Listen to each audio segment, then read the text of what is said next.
Republican हक्क परिषद युवा आघाडीच्या वतीनं शुभम सोनाळे यांच्या नेतृत्वाखाली गेल्या 5 वर्षापासून सातत्यानं संविधान रॅली काढण्यात येत असते।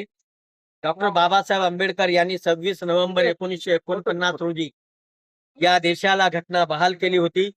त्याच्यानंतर 26 जानेवारी 1949 पासून डॉक्टर बाबासाहेब आंबेडकर प्रणीत संविधान हे अंमलात आलं आणि भारत देश त्या दिवसापासून प्रजासत्ताक दिन म्हणून गणतंत्र दिवस म्हणून साजरा करीत आहे।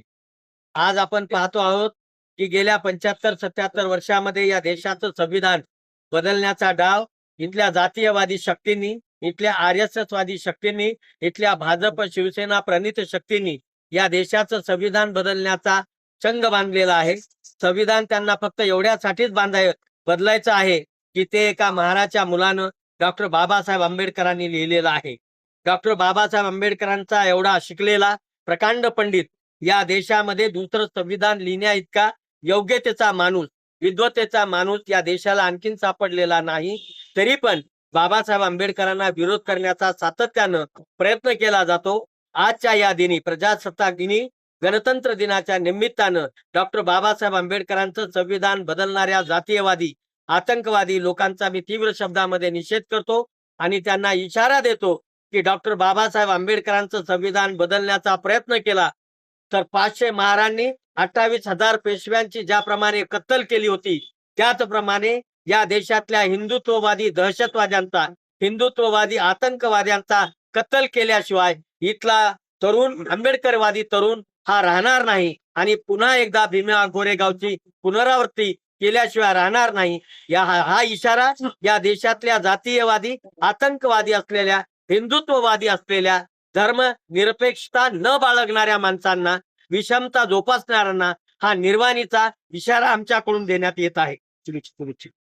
या प्रजासत्ताक दिनाच्या निमित्तानं समस्त भारतीयांना, समस्त आंबेडकरवादियांना, जे जे लोकशाहीवर विश्वास ठेवतात, बाबासाहेब आंबेडकरांच्या संविधानावर प्रेम करतात, निष्ठा ठेवतात, श्रद्धा ठेवतात, त्यांच्या प्रती आदर बाळगतात, आपली अस्मिता, आपलं अस्तित्व या संविधानाला मानतात, त्या सर्व देशातल्या नागरिकांना संविधानाच्या अनंत मंगल कामना व्यक्त करतो, त्यांच्या प्रती ऋण व्यक्त करतो।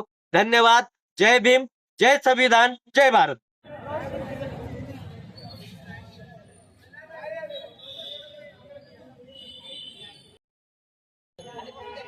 भारताचे लोक, आम्ही भारताचे लोक, भारताचे एक सार्वभौम, भारताचे एक सार्वभौम।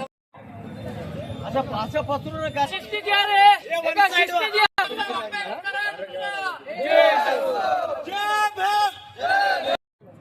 त्यामुळे भारतीय संविधानाचा गौरव झाला पाहिजे, संपूर्ण देशामध्ये आपला संपन्न झाला पाहिजे आणि लोकशाहीची जागृती